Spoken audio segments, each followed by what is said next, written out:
Good morning. Tuesday, I think. I lose track of days, don't you? 13th, yeah, it is Tuesday, 13th of June. It's another beautiful day. I'm just going to show you my hot compost bins, because although everything's growing and, you know, when you're busy harvesting and pruning and doing all kinds of things, for me it's so important to keep this compost being made, you know, right through the summer. Because when I come to start replanting now, I'm going to want to dress beds with compost, and I've actually run almost low. I've got maybe, I don't know, 4 to 5 barrel full of compost left, which isn't a lot for a plot this size.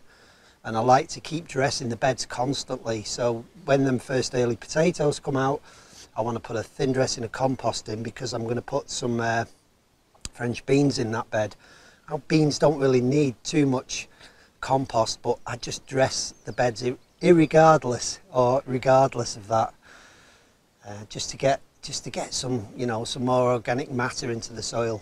Anyway, so I'm going to talk to you today about the bin. So I'm going to have a look at the bins. I'm going to show you what I'm up to. Been going around the greater site, cutting things down, because, you know, it's only the last couple of months that things have started to come up. The most prolific stuff around here are docks and nettles and things like that. So I've been filling the bin with those. I've filled the bin twice now, and it's sunk down probably, so I don't know, 18 inches I've lost from it. It just keeps going and going and going. But what I've also recruited a few allotment neighbours, people around the site, who are now leaving compost for me. So I'm going to show you how I load up, what I use, and then I've got my own things, like, you know, I've just harvested a load of broad beans there at home in the freezer now. I've got stuff like this clematis here, which has come from my garden. That was all pruned off a couple of days ago. Obviously I've got potato haulms from the tops. People are giving me stuff like rhubarb. There's all kinds of stuff.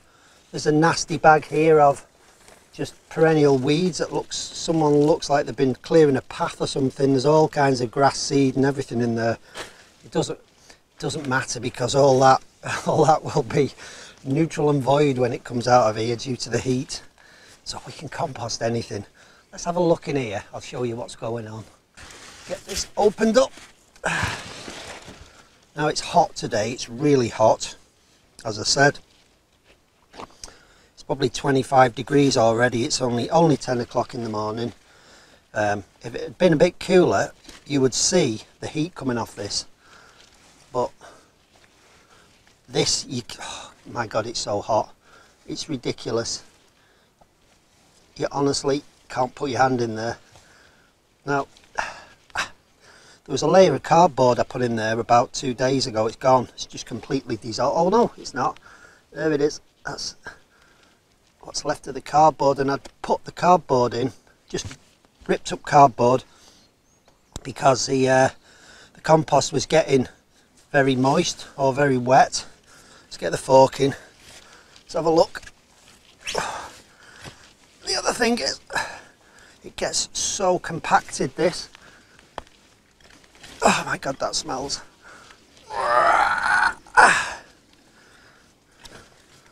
Oh, this is what's happening.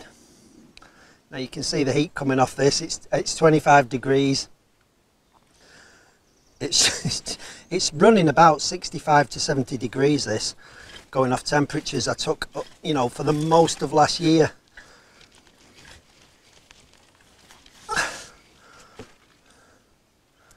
That's what you've got to watch out for, little bits of plastic. I'll come to that in a minute. But you can see it's already breaking down and starting to form this sort of compost structure now. Well, the bin only started to produce heat about 4 weeks ago, after all that cold we had. I loaded the bin up with some grass clippings, some comfrey, some other things, and it started. So it's been filled up to here twice. It's gone back down. It's probably sunk halfway down back into the bin again. Anyway, I'm waffling, but these hot bins do make beautiful compost. Absolutely beautiful. That's something that's really woody. Oh, I know what that is. It came off the allotment here, it was in the borders. That it was a plant that had the winter frost had killed off. It got really cold, so the frost did that. It was some kind of heather or something like that. It is now an ex-heather. So I'm going to show you what I'm going to put in. When you lay up your compost heap, you want to put a mixture of greens and browns in, equal quantities really. Now this is, you know, a clematis, and right now I'd regard this as more of a brown than a green. And I know it's a green and it's a living plant, but the stems are really thick and woody on this. You can see that. And the green inside, but they've got a lot of hard material on the outside. So I would class that as a brown material for that reason, because there's not many leaves on it. So probably I'd class that as something like 80% brown, 20% green. And because I've put so many greens on in the last couple of days, I'm just going to put this clematis in. I'm just going to lay this in roughly like that.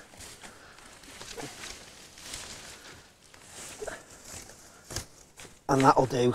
And because that is, you know, it's got all this like stemmy, hard material on it, that'll trap air, which is what I want. If you put too much green stuff on, particularly grass clippings, what happens is they clump together and they heat up and they form this wet, soggy, anaerobic mess that just doesn't break down. It just sits there. So you want to try, and if you're putting grass clippings in, the ideal time would be now when you've got something like this in, to sprinkle your grass clippings on and just loosen them up so that they're, you know, go in between all this woody material. So here's some of the produce that's been coming off the allotment here. And I've got some carrot tops, some beans. This is the box I just have at home by the back door, so all the produce goes straight into that after it's been processed. Some beetroot tops there. No, we don't grow bananas. Some old lettuce leaves, yeah.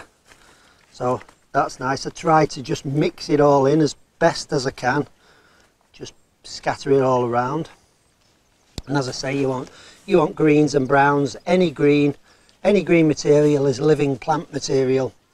The brown materials are woody stuff like cardboard, like these stems. I'd class them as brown.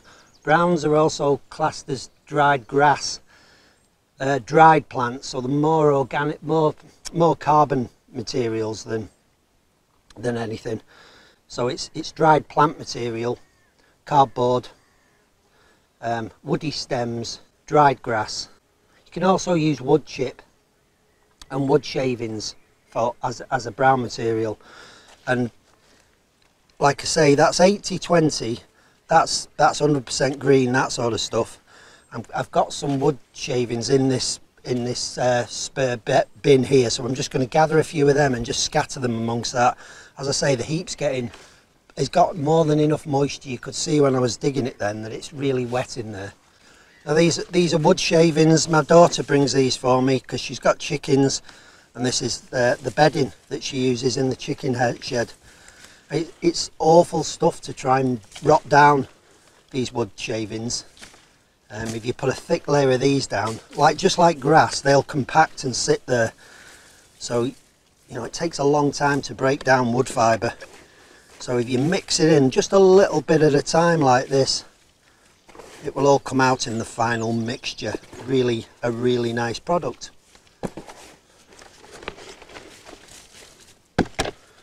So that's kind of a good layer of brown. Also another layer of brown is soil. So if you're struggling to get dried materials, which you might be in the middle of summer, then you can just scatter some soil in, probably about half the amount I've just put in. Now here's a bag from one of my allotment neighbours, and someone's been digging potatoes, I see. So these potato homes are going in. Stuff like that, don't worry about it. The compost will kill it. It's not going to start growing again. Next year when you come to dig out the compost, that potato will be completely gone, eaten away. I've noticed that a couple of the new people who are giving me compost, leaving it outside the plots, and I pick it up in the morning when I come in. There's one lady who's she's putting a lot of soil in the compost, so I'm gonna have to have a word with her about that. There's a few more spuds here. These came off here yesterday, I think. Did they? Yes, they did. Oh. So that's a really good layer of spuds. These stems, potato stems, I'd count them as greens, because although they're thick, look how green and moist they are inside. So stuff like potato stems are definitely a green, unless the potatoes have fallen down and dried out, then they would be classed as a brown. I sometimes tip out these bags into the barrow, as I say, because when someone new is bringing me compost, there's an awful lot of soil in, and bits of glass and bits of plastic and all kinds of stuff. Like Merce tail, the evil stuff, yeah, that will compost down beautifully. Like, see, look, little bits of plastic. People just, you know, I don't think they do it on purpose. I think it's, you know, when they're clearing the plot up, they just find things and they just throw it in with the compost, you know. A load of flowers there, nice looping heads, all just finished. But there's, you know, because there's soil in this, that's a nice little brown additive to go with all this green stuff, and it stops the heap getting sticky and wet. It really does. It just kind of dries it out. It absorbs some of the moisture.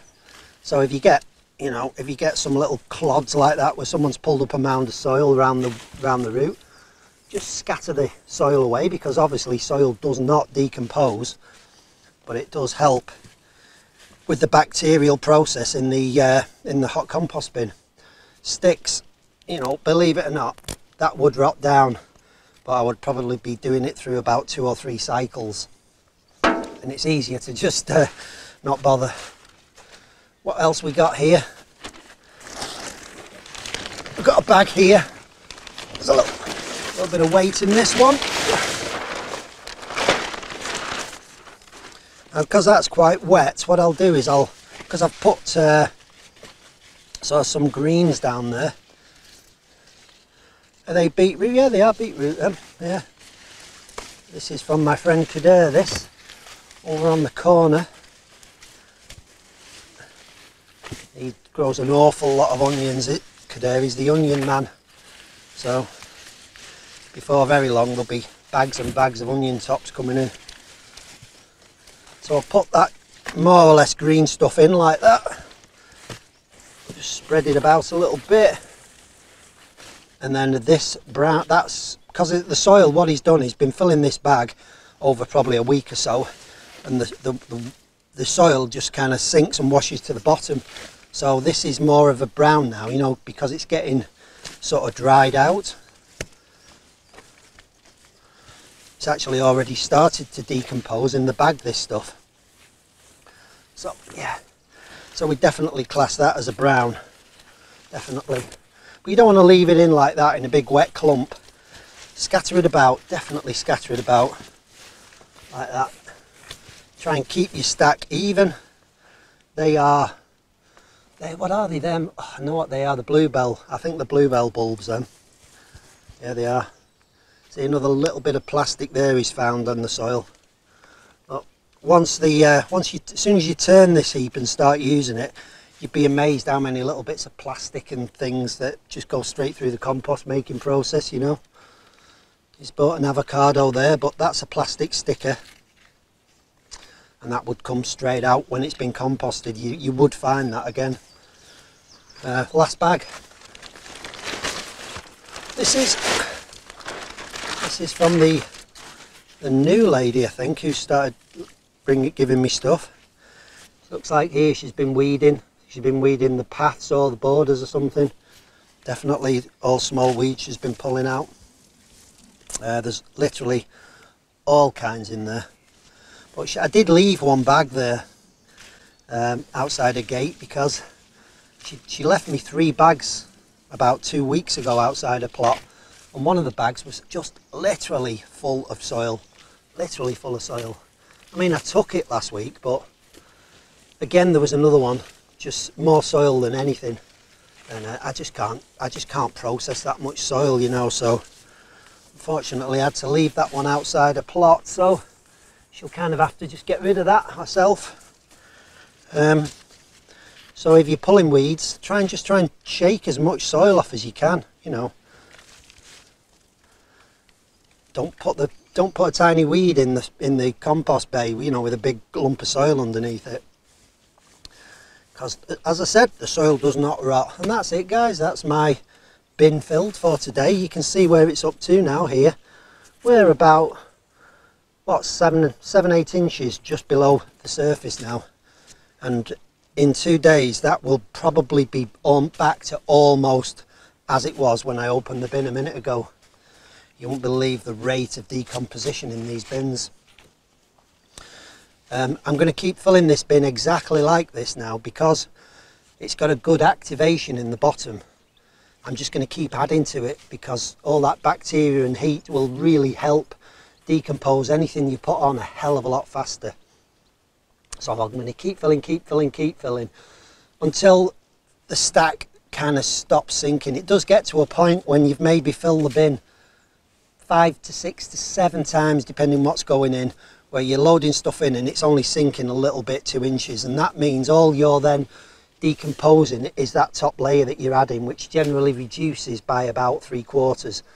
So yeah, you'll start seeing it go a little bit, and when it starts doing that and all the top is almost, you know, soft and squishy and yucky, I will then get the fork in, I will start tipping this into the next bin.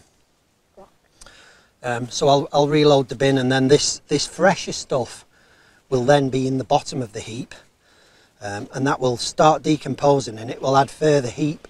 It will add further heat towards the top of the material that's already been composted. So it kind of does a double whammy on it, if you like. The fronts come off these bins, so that, like I said, they are just literally 4 pallets. Get 4 pallets, exactly the same size pallets, knock the blocks and things off the back, and literally just screw the corners together. And if you put the sides in and the front on, then like me, you're able to just take 4 screws. There's only 4 screws holding this front on. You're able to take the 4 screws out, pull the front off, slide it to the side, and then you've got access to the bin, because it's damn near impossible or very difficult to try and empty this bin with a fork from the top, because the material just gets so compacted in the bottom. It really does. You know, it's just rammed together through the heat and the weight compression. And then when you turn the bin again, that at the bottom will probably be, you know, a lot cool. Well, it will definitely be a lot cooler than the top, but as soon as you turn that, you will reactivate it. You'll get a tremendous burst of heat on the second turning, and then it will quickly lose its heat, and literally within a couple of weeks you'll start seeing the worms move in. You'll start finding little red wrigglers. There are more than likely worms in the bottom of this bin now, because it's been about a month since this compost was introduced. I started introducing the compost into this. It's month maximum. So right at the bottom, that stuff will be composted now, and the worms will be moving in. Oh, by the way, I have got kind of bottoms in these bins, but they're not airtight, you know, they don't quite fit to the sides. There's little gaps all around, so that the worms can, wherever they come from, the compost worms, they can find the way in and they can crawl up into the compost and get into it. But yeah, that's where we are, and all that remains to do now is to just put the lid back on. To sort of handle these lids, I just put a stick underneath and put a bit of nylon rope through the stick, so that the stick is kind of pulling on all that. Because what you don't want to do is pulling on these edges, because you'll break your lid.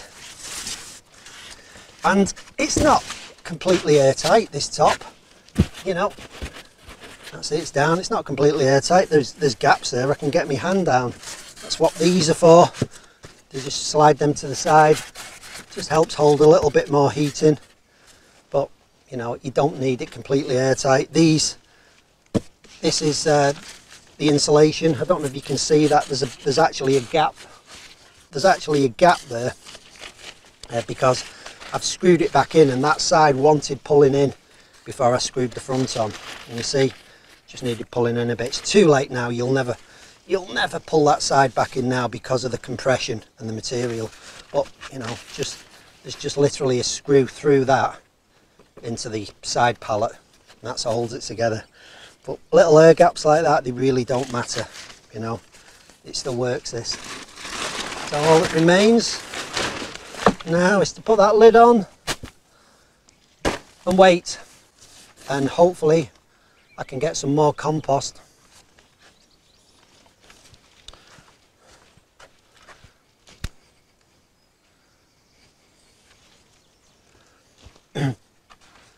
Well, like I say, I'm starting to, God, it's warm. Like I say, I'm starting to clear myself now, clear my potato tops. I want to get these first earlies out because I want to get beans planted in that bed, some French beans. So I'll be clearing all them tops off soon. I'll just show you actually, because they're just going yellow now and they're starting to fall. So if you compare these first earlies, which you see all the leaves are going yellow now, the plants are sort of relaxing down. These are swift potatoes. They're absolutely beautiful spuds. They really are. If you can compare them to the second earlies, you can see they're still quite vigorously growing, and the second earlies are just coming into flower now as well. So they'll be about 3 weeks, maybe 4, before I start pulling them. But if I get these out now, I can start replanting this bed. And it's just a perfect time to put French beans in now. They'll really get going because the soil's lovely and warm. They grow so fast, French beans. I'm probably going to do an update on the electroculture video the end of this week, because I think it's been 4 weeks, can't remember, and I'm going to just show you what's been happening with the electroculture. I have kind of lost the path now between these potatoes. It's about that wide. It should be like that as they're all coming over. I'm not bothered because I don't need to come down the paths now other than to pull spuds up. The sun is right there and it is so hot. I'm sweating already, and I'm just going to get going now because I need to thin out the carrot bed. I've got to do a serious amount of thinning. I've only got one bay done. I did that 2-3 days ago, but it just got so hot I just couldn't continue. So I'm going to lift the net off now and get the other 3 remaining sections done. And as I thin them, the lovely little carrots are about that big, about that wide, and they're beautiful. So I'll get a nice big feed of carrots tonight, and I'll probably freeze most of them, get them in the freezer, because it won't be long before those carrots are coming ready and I can start further thinning them and using them.